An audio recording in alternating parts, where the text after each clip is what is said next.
Torej, nevrodegenerativne bolezni možganov skozi prizmo možganskih omrežij. Zdaj, da bomo se razumeli, kaj so nevrodegenerativne bolezni možganov, to so neke bolezni, pri katerih imamo nabiranje beljakovin v možganih. Zdaj, ta proces se začne že leta pred pojavom kakršnihkoli simptomov. V naslednji fazi te beljakovine delajo neke probleme, neko štalo znotraj možganov, nam spreminjajo funkcijo, delovanje možganov, potem pa začnejo celice tudi odmerati. Če jih tako preprosto, najprej klinično razdelimo v dve taki veliki skupini, to je zdaj poenostavitev, so lahko to bolezni, ki prizadenejo mišljenje, kot recimo je to Alzheimerjeva bolezen, ker imamo težave s spominom, z razmišljanjem, pa tudi druge demence, ker imamo recimo težave z načrtovanjem naših dejanj, kakšne demence, ker so v ospredju prividi. Na drugi strani imamo pa potem neke bolezni, ki prizadenejo gibanje, to so pa recimo Parkinsonova bolezen, pa bolezni podobne Parkinsonovi bolezni. Imamo veliko prekrivanja in to je neka taka poenostavitev. Zdaj, kako lahko dobimo vpogled v bolezen, če gremo iz tega kliničnega okolja oziroma nekaj kliničnega razmišljanja v biološke označevalce. To so neke merljive značilnosti, ki jih lahko pridobimo iz telesa. Recimo en tak primer, ki ni iz nevrologije, je merjenje krvnega tlaku, glukoze in podobne stvari lahko delamo tudi v nevroloških oziroma boleznih možganov. Lahko analiziramo kri, gledamo, kako se prevajajo signali po živcih, analiziramo likvor, to je tekočina, ki obliva možgane, lahko pa slikamo možgane. In s temi slikovnimi metodami dobimo vpogled v neko delovanje pri živem človeku. In sicer slikanje možganov spet lahko razdelimo v osnovi na tiste, ki nam razkrivajo strukturo, pa tiste, ki nam razkrivajo delovanje. Strukturna slikanja so CT, magnet, to je to, kar se uporablja v kliniki vsakodnevno. Po drugi strani imamo pa slikanje, ki nam omogoča torej to delovanje, funkcijsko povezanost možganov, kot je recimo FDG5-CT, to je slikovna metoda prikazana tukaj. Tukaj gledamo metabolizem oziroma presnovo sladkorja, glukoze in kako se to spreminja in nam odraža to neko delovanje, neko funkcijo možganov. Druga taka metoda je recimo funkcijska magnetna resonanca. Tukaj gledamo, kako možgani porabljajo kisik. Spet, torej delovanje, funkcija možganov. Jaz se bom v naslednjih minutah posvetil tej metodi FDG5, ker smo s tem torej največ delali raziskovalno in tudi članek, ki ga bom potem predstavil, temelji večinoma na tej metodi, ki se prekriva nekako s funkcijsko magnetno resonanco in nekateri izsledki so dokaženi že z obema metodoma. Kakšen je zdaj tukaj klinični izziv? Če si pogledamo torej te slike možganov, to so zdaj 4 preiskovanci, bolniki v 2 rezih in vidimo torej ta rdeča področja so tam, ker je metabolizem, presnova glukoze ohranjena, višja, potem pa modra so pa nekako znižana. Tudi vidimo tudi, da tole so zdravi možgani, ni povsod enaka aktivnost. Medtem ko pri nekaterih boleznih imamo pa znižano aktivnost, kot je vidno tukaj. Je recimo tlele en tak del, ki se značilno zniža aktivnost možganov in to se značilno zgodi recimo pri Alzheimerjevi bolezni. V klinični praksi zdaj te slike ocenjujemo tako vizualno, kot sem vas zdaj prikazal, in imamo torej več izzivov. Recimo to, da so zgodaj v poteku bolezni vidne le blage spremembe na slikovni diagnostiki in jih včasih težko opredeliti. Potem je razlikovanje med različnimi očitovalci, da lahko nekdo vidi spremembo, drug pa ne. Ljudje težko ocenjujemo povezljivost oziroma povezanost regij, lahko gledamo, katere regije so znižane, kateri predeli možganov so slabše delujejo, kako je pa zdaj to povezano v neko omrežje, pa precej težko vidno ocenimo. Rezultat metode pa ni kvantitativen, kar pomeni, da ne dobimo neke jasne meritve, ampak dobimo opis. Vidimo tak vzorc neke nevrodegeneracije, značilen za neko bolezen. In zdaj s temi izzivi smo tudi mi na nevrološki kliniki, v sodelovanju s kliniko za nuklearno medicino že vrsto let izvajamo raziskave, ker bi rešili nekatere te klinične izzive. Lotevamo se iz metodo, s katero analiziramo tako imenovana presnovna možganska omrežja. Zdaj, tukaj je pomembno, da imamo dva koncepta. Na prvi strani je to, da sploh prepoznamo, katera presnovna možganska omrežja so značilna za katere bolezni. Potem v naslednji fazi je pa to, da to opredelimo pri vsakem posameznem pacientu. Torej najprej začnemo z neko skupino bolnikov, tukaj so prikazani 4, ponavadi jih je več, zdravih preiskovancev, ki jih poslikamo, potem slike združimo v neko skupino in z mrežno analizo, z neko tako z matematično telovadbo, s katero vas zdaj ne bom obremenjeval, dobimo neko tako presnovno možgansko omrežje in zdaj imamo tle dele, ki so med seboj povezani, torej tam, kjer se aktivno znižuje, se nekje drugje kompenzatorno povečuje. In to je zdaj označen tukaj. Modri, rdeči deli in imamo neko presnovno možgansko omrežje in izkazaš že se, da so za različne te nevrodegenerativne bolezni, kot sem omenil v začetku, torej tiste, ki prizadenejo mišljenje, recimo Alzheimerjeva bolezen in na drugi strani Parkinsonova bolezen, prisotni taki značilni vzorci, taka značilna možganska omrežja.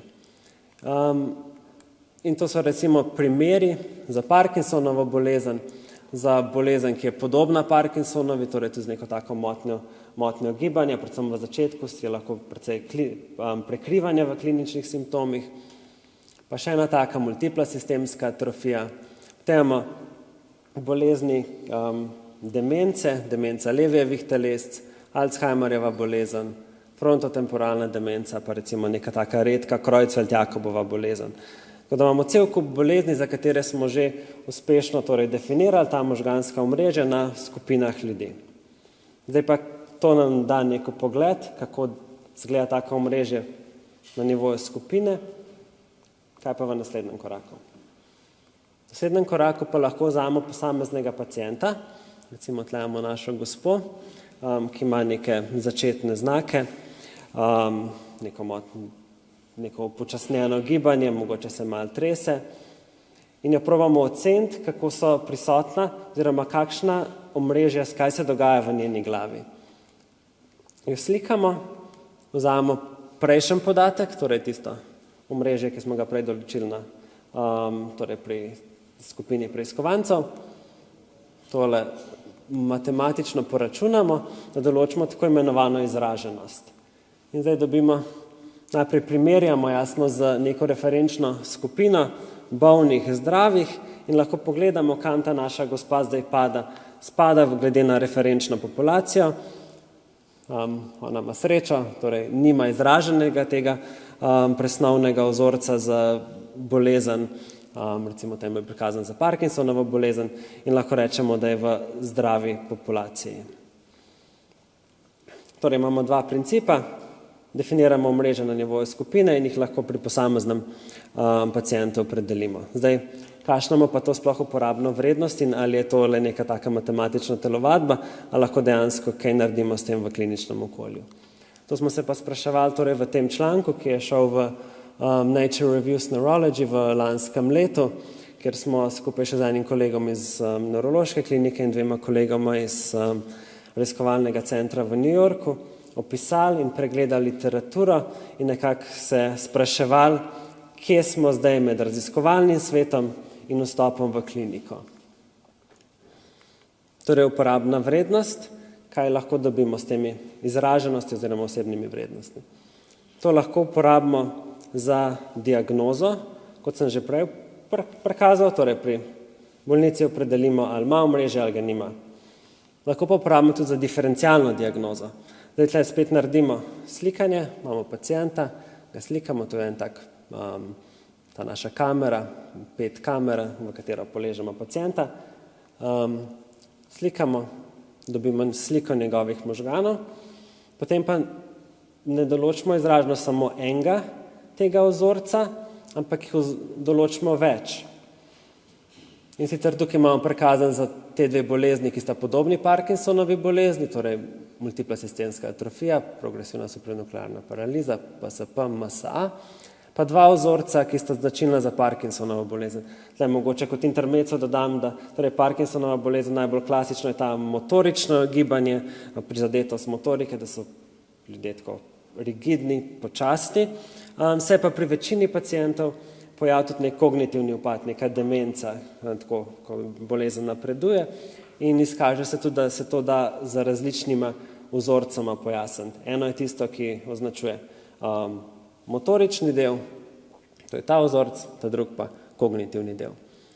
In torej zdaj pri tem pacientu smo mi ocenili vsa ta omrežja in lahko z nekim preprostim algoritmom strojnega učenja zdaj opredelimo, v katero kategorijo spada. In zdaj pri tem pacientu imamo srečo in nesrečo, da je gospod nekaj let kasneje umrl, da lahko to našo napoved preverimo s patološko analizo in ugotovimo, da je res šlo pri njemu za Parkinsonovo bolezen. In v študijah se je pokazalo, da lahko s to metodo za nekako 15-20% izboljšamo zgodno diagnostiko, torej natančno zgodne diagnostike. Nekaj podobnega lahko naredimo pa tudi pri bolnikih s kognitivnim upadom z demencami. Druga taka stvar, ki jo lahko naredimo s temi vrednostmi, da se sprašujemo o napredovanju poteka bolezni. Tukaj imamo en tak kompleksen graf. Tukaj so bolniki z začetno demenco oziroma z predstopnjo demence, ki smo jih razvrstili v 3 različne skupine. Tisti, ki imajo visoko izraženost, torej bi tam prišli visoko na graf, tisti, ki imajo srednjo in tisti, ki imajo nizko izraženost. Če pogledamo zgoraj desno, to so zdaj deleži bolnikov, ki so še zmeraj torej pred demenco. Na začetku so vsi pred demenco, potem pa z vsakim korakom se bolniki napredujejo v demenco ali pa ostajajo. In torej ta modra krivulja, to so te bolniki z visoko izraženostjo, lahko vidimo, da se hitro spušča in tam nekje na času 2 let je že polovica teh bolnikov, ki so v začetku imeli neko visoko izraženost tega vzorca, je že dementnih, medtem ko tisti, ki so imeli pa nizko izraženost vzorca, jih je pa takih le kakšnih 10%. Podobno smo se potem spraševali tudi v neki študiji, kako se te vrednosti spreminjajo skozi čas. In tukaj spet, brez da grem v preveč detajlov, imamo bolnike, ki ostajajo pred demenco, torej z nekimi blagimi težavami. To sta 2 skupini, torej te imajo blage težave, ostanejo na blagih težavah. Vsaka črta je en bolnik in ko jih merimo večkrat, lahko vidimo, da so te vrednosti bolj kot ne ravne. Tudi na nivoju skupine so te vrednosti ravne. Medtem ko pri bolnikih, ki pa napredujejo, torej da grejo iz blagih težav v demenco, pa te vrednosti naraščajo, torej grejo gor in odraža to neko napredovanje bolezni, kar lahko potem spremljamo tudi za nek potek bolezni s temi vrednostmi. Kot zadnje oziroma neka taka lastnost, ki jo lahko tudi gledamo, je spremljanje odziva na zdravljenje. Da smo v dobi predvsem v Alzheimerjevi bolezni, ker se približujemo temu, da bojo prišla tudi v Evropo, pa na neki točki v Slovenijo zdravila, ki delujejo na potek bolezni in takrat bi lahko torej te vrednosti uporabili tudi kot neko točko v študiji, da gledamo, kako se odzivajo bolniki po uvedbi zdravljenja. Izkaže se namreč torej, da višja, ko je izraženost nekaterih teh omrežij, to dobro odraža tudi klinična prizadetost. Tukaj je recimo korelacija z nekim testom kognicije, torej višje, ko so vrednosti, boljši je pacient, nižja je vrednost našega omrežja in nižje, ko so vrednosti, slabši je pacient in višja je vrednost. Tukaj na desni pa še ena študija, ker so jo opravili v New Yorku. Malo bolj kompleksen graf, pa gremo čez. Torej, tukaj so pa zdravili bolnike z Parkinsonovo boleznijo in sicer to je analiza na nivoju skupine. Na levi strani imamo torej te, ki so bili zdravljeni za neko vrsto genske terapije, na desni strani pa ljudje, ki so bili zdravljeni s tako imenovano lažno operacijo, torej da so jih dali v anestezijo, pa samo zbudili, ne operirali. In tisti, ki so bili zdravljeni za dejansko gensko terapijo, lahko vidimo, da so razvili in potem gledamo znotraj nekega omrežja, torej to so posamezni deli možganov, ki so povezani med sabo, kako so se spreminjali in 1 leto po tej genski terapiji, tako bi se pojavile nove povezave znotraj mreže, medtem ko tukaj vidimo, torej te modri so te, ki so bili zdravljeni s placebom, torej da niso dobili nobene terapije, so ostali na ničli, medtem ko te, ki so bili zdravljeni z dejansko terapijo, so se jim vrednosti torej tega biološkega označevalca povečevale in to nekako korelira tudi z kliničnim odzivom. Te, ki so bili zdravljeni z gensko terapijo, so dejansko imeli boljši klinični odziv. Lahko se sprašujemo tudi o patofiziologiji in spet torej imamo krogce, ki označujejo dele možganov, kako se povezujejo z drugimi deli možganov. Modri so tisti, ki so znižani, ki manj delujejo, rdeči so tisti, ki so kompenzatorno povišani. Imamo spet 2 skupini zdravih preiskovancev pa bolnikov za neko vrsto demence, to je frontotemporalna demenca. In znotraj tega omrežja lahko vidimo, da pri zdravih so povezave še prisotne, medtem ko pri bolnikih z frontotemporalno demenco se modri deli povezuje samo z modrimi, rdeči pa samo z rdečimi in imamo neko disociacijo med frontalnim in okcipitalnim delom. Kot nek tak zaključek in tudi kot v članku zaključujemo, torej da pri različnih nevrodegenerativnih boleznih, da so prisotne značilne spremembe, kar sem vas upam, da prepričal in prikazal, in da te spremembe lahko zdaj opredelimo že pri posameznem bolniku. Tukaj imamo zdaj trenutno v teku nek projekt, s katerim bomo to spravili v kliniko in testiranje v kliničnem okolju, kakšna je dodana vrednost teh analiz poleg samo standardnega vidnega očitovanja.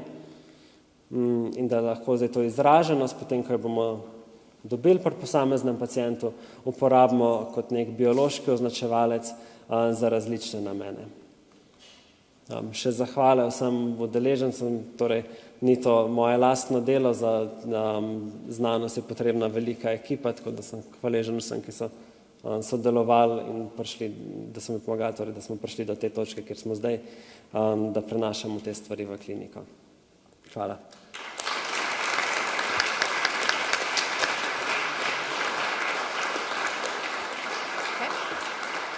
Najlepša hvala.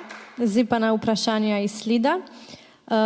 Ali se slike razlikujejo glede na to, kaj, če sploh razmišljajo ljudje med slikanjem? Ja, torej, mogoče tega nisem dovolj izpostavil. To, kar tukaj mi analiziramo, so tako imenovane slike v mirovnem stanju, torej da ljudje nekaj časa ležijo in takrat vidimo največjo aktivacijo v tem mirovnem omrežju oziroma v omrežjih, ki so prisotne pri posameznih boleznih. Torej, teh variacij med samim razmišljanjem jih izgubimo s tem, da slikamo dovolj časa. Hvala. Katere ovire omejujejo aplikacijo strojnega učenja za analizo, naprimer FDG5 CT slik? Torej, tudi ta metoda, ki jo opisujem, je neka taka mogoče enostavna oblika strojnega učenja.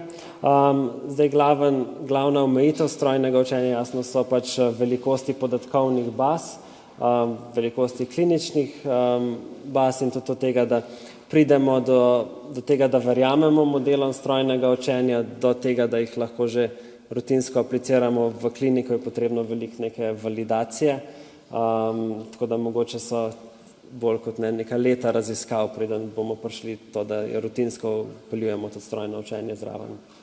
Hvala. Kakšne so v Sloveniji možnosti, da nekdo s prvimi simptomi bolezni sploh pride do takšne obravnave?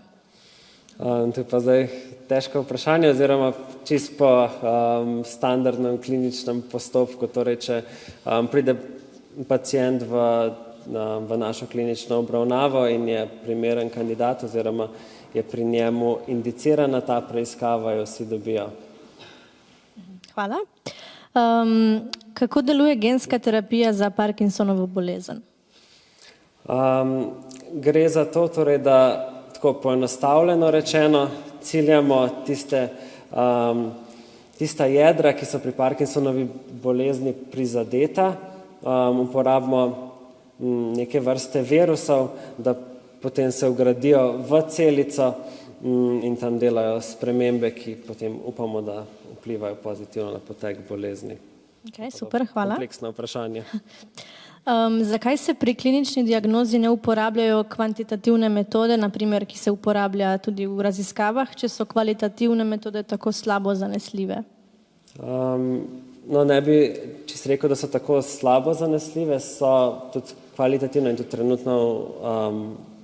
trenutni diagnostični postopek je dober, je pa prostor jasno za izboljšavo, imamo pa spet zdaj ta razkorak pred tem, da nekaj ustrezno predstavimo v kliniki, tako da se zdravniki lahko zanesejo, lahko zaupajo tem metodam v primerjavi s tem, kar so vajeni že leta.